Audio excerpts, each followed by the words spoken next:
TV Tudo Web apresenta.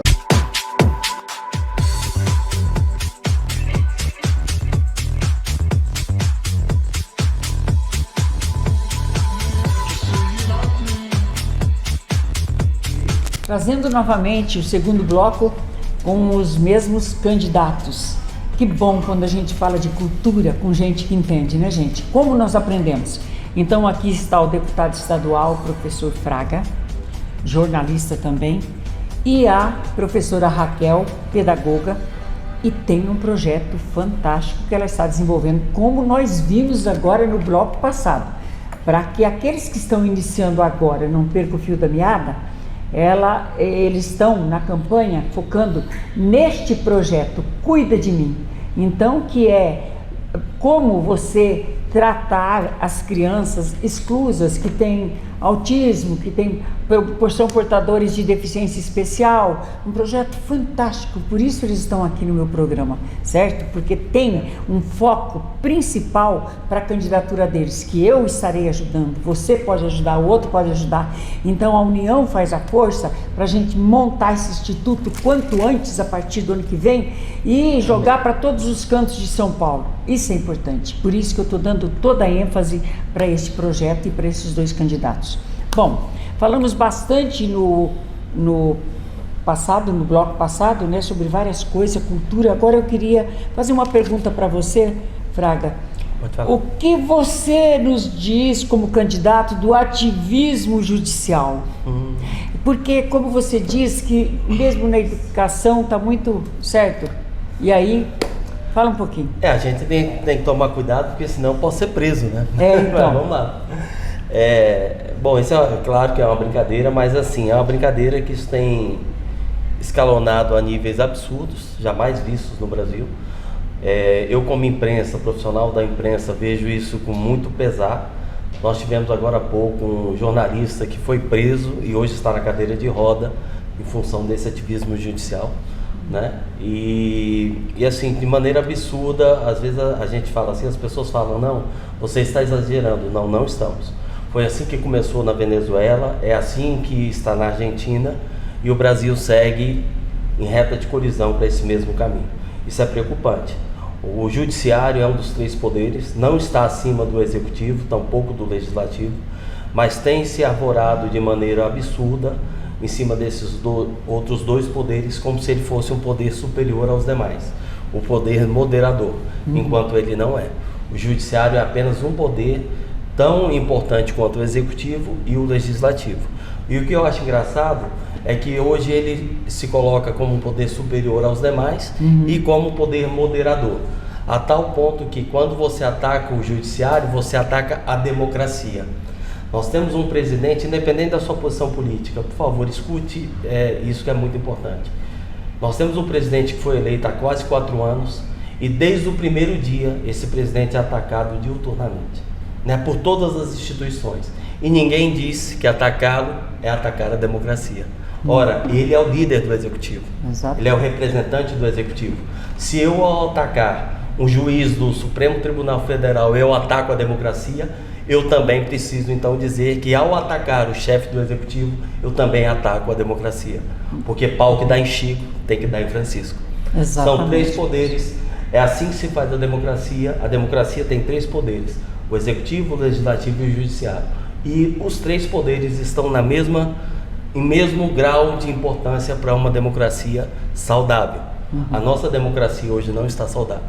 Nós temos hoje um poder que se autoproclama o poder soberano da falsa democracia brasileira, né? E é a isso que nós intitulamos de ativismo judiciário, né? Onde a pessoa que te acusa é o Ministério Público que acusa, é o mesmo que vai avaliar as provas, é o mesmo que vai julgar, é o mesmo que vai condenar. Ou seja, nós perdemos todas as esferas do judiciário. Já não precisa mais de Ministério Público, já não precisa mais de juiz, né? Então isso é importante, né? Isso é preocupante, muito preocupante, a questão do ativismo judiciário. Eu volto com você para você falar um pouquinho, mais um pouquinho do projeto. Por que da escolha pela educação especial? O professor Fraga está colocando aí uma palavra muito bonita e importante, mas que ninguém identifica a real necessidade dessa palavra, que se chama liberdade. Quando a gente fala de liberdade, a gente tem que pensar no direito de ir e vir de qualquer ser humano, seja ele em qualquer condição biológica, psicológica, social. E aí, o que me levou para a educação especial? Porque a gente observa que esse público, dito como especial, por ter uma determinada habilidade diferente, né, daquilo que se põe dentro da normalidade, eles não têm essa liberdade, né? Por que me levou a buscar a educação especial? Por ter um sobrinho que é surdo. E a gente observa no dia a dia de uma pessoa especial, muitas vezes a falta de liberdade de ir e vir para onde bem entende, sozinho, como bem tem vontade. Olha, hoje eu quero ir em tal local, eu vou. Não, mas eu preciso de ir com o intérprete comigo, porque para onde eu vou, o motorista de ônibus não sabe falar Libras. Na minha escola, os funcionários, desde o portão de entrada até a cantina, não sabem falar Libras. Então ele precisa estar com alguém que traduza essa linguagem para ele 24 horas para onde ele quer que ele vá. Então, ou seja, uma necessidade de dependência muito grande de outra pessoa. Isso é muito ruim, isso não é saudável, né? Isso adoece, isso mata o potencial de aprendizagem de alguém. Se eu sei que para eu aprender alguma coisa nova que me dá vontade, que eu quero fazer, aí eu dependo de ter alguém ali do meu lado para me oportunizar, me favorecer esse tipo de coisa. E isso são das pequenas coisas, são dos pequenos detalhes, né? A simples vontade de ir ao cinema, por exemplo, né? Várias vezes eu já o chamei para ir ao cinema, ele não, tio, eu não posso ir ao cinema. Assistir filme nacional ou de legenda livre, de faixa etária livre. Por que você não pode? Porque ele não tem legenda, né? Então, se a pessoa não ouve e aquele filme não vem com a legenda, ele não tem como saber o que está sendo passado na tela, não tem como entender, né? Então, ele precisa, inclusive, ir ao cinema com alguém traduzindo para ele simultaneamente o que está acontecendo no filme. É um brasileiro que não consegue ter acesso aos filmes nacionais, porque não tem legenda. E aí surreal. A pessoa se enclausura nos streamings, né, na internet, que põe ali, né, nos navegadores a legenda. Ou seja, quando a gente quer falar de liberdade, a gente está falando de inclusão também, né? Eu não posso pregar algo lindo na teoria, né, como ele falou, do politicamente correto, e eu não observo os detalhes que garantem de fato a essa pessoa a condição de ser livre, né? E então, por isso, assim, essa mais do que necessidade, eu vejo assim como bandeira de vida mesmo, né? E às vezes até com uma ênfase emotiva, emocional, que as pessoas, alguns criticam, porque às vezes me veem chorando, ou me veem revoltado, me veem lutando, me veem batalhando. Mas é por isso, porque a gente está cansado de propostas ou de discursos ou de narrativas vazias, que não tem de fato uma aplicabilidade prática na vida dessas pessoas, né? Quando a gente fala de autismo, de outras deficiências cognitivas, né, ou de outros transtornos que trazem uma deficiência cognitiva junto, a gente não fala da linguagem, a gente não fala dos símbolos que estão na sociedade para essas pessoas, né? O autista ou a criança com déficit cognitivo, ele não se comunica, ele não compreende a linguagem muitas vezes posta de uma maneira escrita, o dislexo também, né? Então você precisa estar se comunicando por alguns símbolos, né? Então você, por exemplo, no dia a dia, você vai atravessar uma rua, você vê ali uma faixa branca na rua. Nós sabemos para que serve essa faixa, né? A faixa de pedestre, você tem que parar, observar. Mas vamos nos colocar no lugar de uma criança com dificuldade cognitiva, com um atraso cognitivo, ou de um autista que não se comunica de uma maneira tão simples, dessa forma que a gente criou. Eles vão entender que faixa branca naquela rua pintada ali, para que é aquilo? Não, né? Eles não vão saber para que é aquilo. Então, qual o código que nós vamos criar e colocar na rua, que é algo tão simples, né? Para que essas pessoas entendam por que daquela faixa pintada na rua, que nem sempre tem um semáforo, né? E o semáforo, para aquele que não vê as cores, qual o sentido atravessar uma rua, ter que ter alguém do lado para dizer se a cor agora é vermelha, se é verde ou se é amarela, né? Que momento pode ou que não pode atravessar, né? Então, quando a gente fala de liberdade, avançou-se muito na acessibilidade física para os cadeirantes. Isso aí avançou-se bastante, né? Mas ainda não são todos os lugares que tem. Porém, a gente não observa para as outras deficiências e para as outras necessidades cognitivas. Por quê? Porque toda essa comunicação precisa estar presente na cultura, né? Eu preciso garantir o direito do cego também ir e vir para onde ele quer ir. E nós não temos semáforos sonoros, né, espalhados pela cidade. Então, assim, analisar determinadas... Hoje a tecnologia traz muitos recursos, e graças à tecnologia a gente consegue, de alguma maneira, incluir essas pessoas. Porém, isso não está ainda de uma maneira que atenda a uma população de forma geral, né? Infelizmente, isso não está nas ruas, isso não está na casa de todo cidadão. E isso é importante que se olhe para esse público. Por quê? Porque se a gente fala de liberdade, que é o direito garantido na Constituição, a gente precisa atentar para as liberdades de públicos que são excluídos. E o que eu acho interessante também, nessa mesma linha que a professora tocou agora de liberdade, Darcy, é a questão, quando a gente fala de inclusão no Brasil, é uma via de inclusão de mão única, né? Ou seja, são os especiais que têm que se adequar aos ditos normais. Certo. Por que os normais não irem às escolas especiais? Já que, a princípio, eles teriam um potencial maior de aprender, de desenvolver. Né? Então, por exemplo, para uma criança normal, dita normal, é mais fácil aprender Libras do que uma pessoa que foi alfabetizada em Libras ter que aprender português.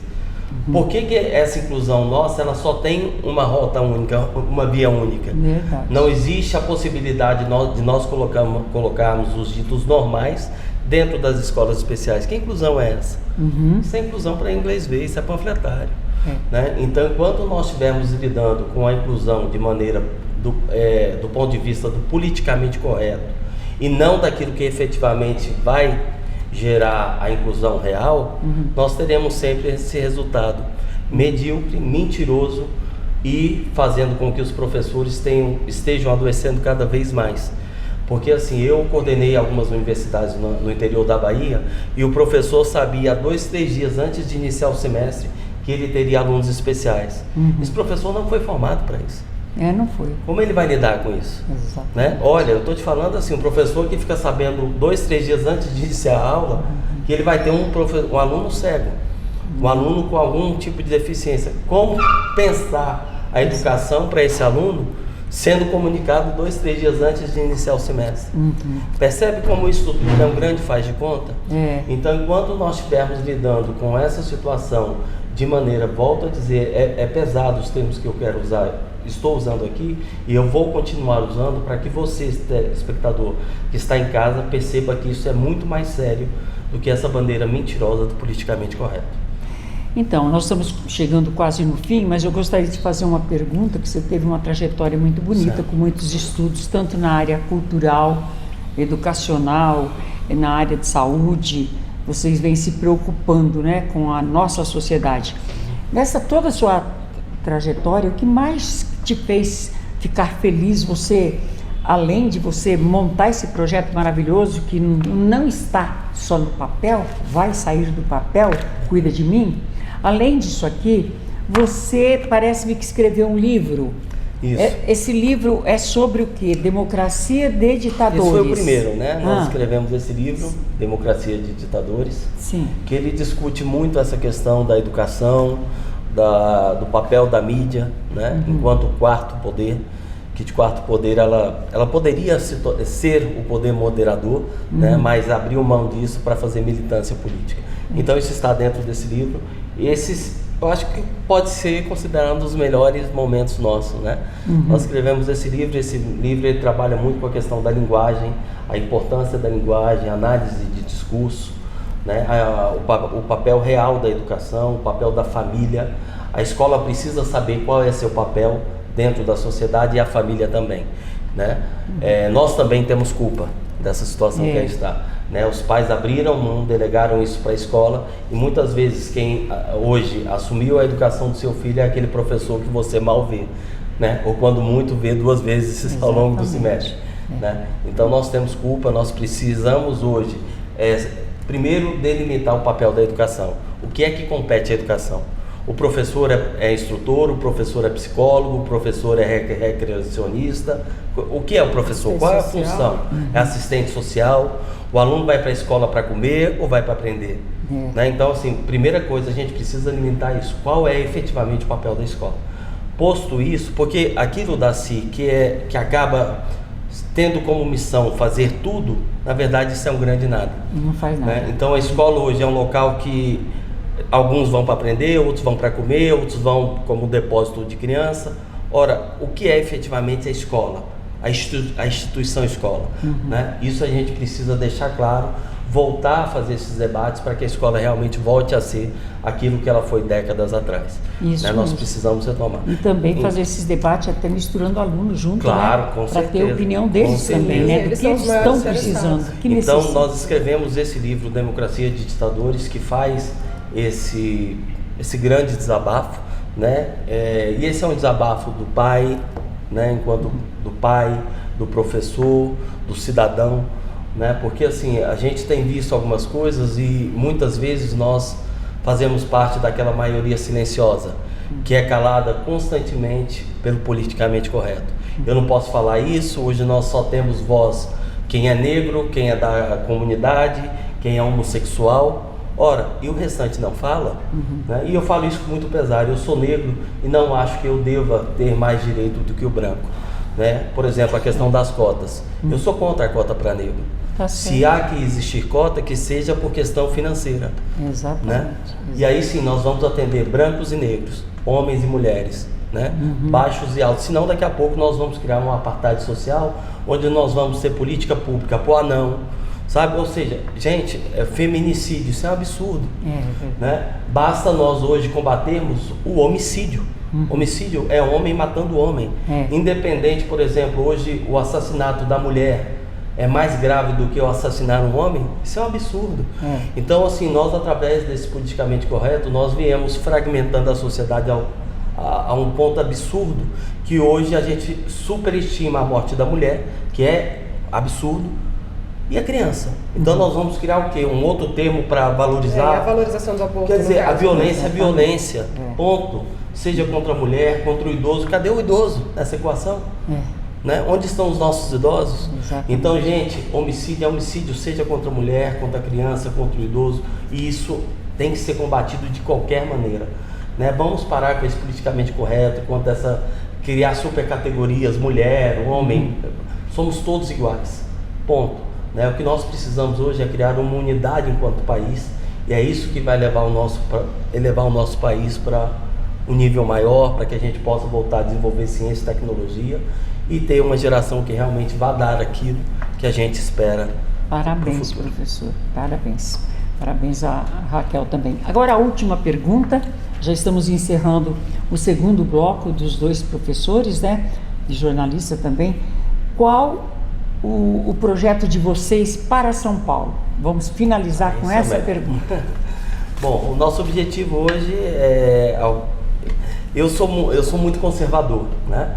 Então eu gostaria, quando nós pensamos nesse projeto, nós pensamos em colocar uma unidade, pelo menos nas 20 maiores cidades do estado de São Paulo, né? Porque eu acho isso mais crível em função também dos valores, né? Das cifras que envolvem cada implantação de um núcleo, né? Hoje nós estamos falando do núcleo piloto na ordem de R$1 milhão para poder fazer essa implantação e algo em torno de R$300 mil de manutenção.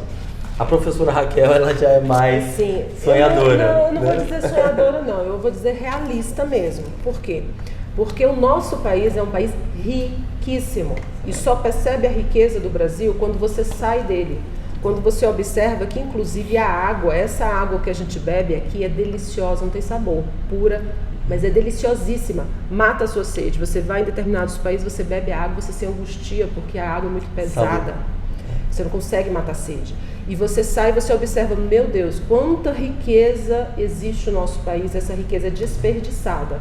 Então, quando eu falo que um projeto desse, para que tenha resultado e para que dê um retorno mais rápido para a sociedade, ele seja, sim, implantado a nível de bairros, né, em grandes cidades e em menores cidades, quando se comportar, aí colocaria um para cada cidade menor. Por quê? Porque você precisa de um diálogo. Você precisa do diálogo dos profissionais que atendem essas crianças com a família e com a escola. Se não existe uma conversa e uma troca de informação e ajuda mútua, esse resultado não chega. E aí você vai ver o inchaço, né, das instituições que se propõem a ajudar, mas não dão conta e fazem o superficial e não atingem o resultado esperado. Então, é claro que para se começar, precisa se começar de um projeto piloto, óbvio, porém, não é a meta. A meta é que você pulverize isso de tal forma que, assim como nas UBSs do estado de São Paulo você tem um atendimento clínico, fisiológico, você possa ter também nos nossos institutos, nos núcleos de atendimento multidisciplinar, um outro foco de atendimento, que é o atendimento das necessidades de aprendizagem. Né? E aí você vai entrar na parte da psicologia, na parte da neuropediatria, na parte do neurodesenvolvimento, né? Na parte da ação social. Então, enfim, é uma esfera de atuação na sociedade que ainda está muito tímida. E a gente observa hoje os altíssimos índices de depressão e ansiedade que estão sendo tratados como sintoma. Mas nós não estamos buscando as causas disso. Então, esse adoecimento hoje, que está sendo vai ser somatizado depois em fisiológico. Então, assim, a gente está fazendo um movimento inverso. Na verdade, a gente tem que buscar as causas para depois se tratar a doença. Então, não somente inchar as UBSs, mas também buscar na causa aquilo da onde surge muitas doenças. Porque muitas patologias emocionais ou socioemocionais, e elas surgem no físico em função de eu não atender o meu psicológico, a minha demanda de aprendizagem. Eu me angustio porque eu quero fazer algo que me faz bem e eu não consigo fazer, e aí eu adoeço. Então, a gente precisa atentar para esse viés, e aí por isso sim, e tem dinheiro, porque se você observar como intervenção multidisciplinar, você vai buscar para diferentes secretarias. Não é somente a educação que tem que dar conta disso, não é somente a saúde que tem que dar conta disso. Nós temos diferentes secretarias, inclusive de justiça. Por quê? Porque você está fazendo jus à nossa Constituição, que garantir o direito à liberdade, inclusive, desses públicos. Tá? Então, para São Paulo, por que São Paulo? Porque sim, é um estado maior economicamente do país, né? Da federação. Se nós conseguirmos mostrar em São Paulo que isso é possível, que isso dá conta, tudo começa em São Paulo, Os desenvolvimentos técnicos, científicos chegam em São Paulo primeiro. Então, a gente colocando isso aqui, a gente vai mostrar para o país inteiro que isso é possível fazer. E daí vamos chegar lá nos recônditos, do sertão brasileiro, mostrar para esses profissionais que estão precisando desse suporte, dessas famílias e dessas crianças que merecem usufruir dessa riqueza que o nosso país tem. Bom, então a gente está encerrando, mas antes de encerrar tudo, eu vou falar um pouquinho do projeto, Cuida de Mim, que são os projetos dos 2 candidatos, e avisando vocês, que os internautas, que nós estamos preparando um evento que daqui a pouco chega mais mulheres aqui que também estão encabeçando o evento que eu estou preparando. Chama-se o evento a Noite do Chapéu. Essa Noite do Chapéu, esse evento vai ser homenagem à Rainha Elizabeth, que tão bem ela fez para o mundo. Vocês estão vendo no dia a dia aí como foi o velório da rainha. Eu nunca vi coisa igual. Então, nós vamos fazer, estou só procurando o espaço, a gente vai lançar a revista Gala Magazine neste evento e vamos prestar uma homenagem para a Rainha Elizabeth e também em apoio ao projeto Cuida de Mim, entendeu? Acho que se cada evento que a gente fizer, a gente falar do projeto Cuida de Mim. Gente, vamos dar R$1 pro Cuida de Mim, ou R$2. Olha lá, a caixinha tá lá, R$2 pro Cuida de Mim, R$1. Então nós vamos fazer uma grande coisa, porque eu acho que esse é imprescindível, um projeto como esse não ficar só aqui no papel, apesar de que ela já toca esse projeto. Eles já estão tocando mesmo sem ajuda, gente. Eu quero agradecer os nossos internautas, telespectadores, agradecer a sua presença, muito obrigada. E ó, desejo sucesso para você. Vamos falar o seu número? Vamos lá. Vai lá. Professor Fraga, deputado estadual 90007. E a Raquel? Professora Raquel, deputada federal 9008. Então, gente, olha, faça como eu. Eu abracei o projeto. Se vocês abraçarem, nós temos os 2 candidatos com projetos maravilhosos para a nossa sociedade. Espero que vocês ouçam bem os números aí e não fica cochilando no voto. Chega lá, vota no candidato estadual e federal, que aí a união faz a força e vamos desenvolver coisas lindas. Muito obrigada. Beijinho para todos.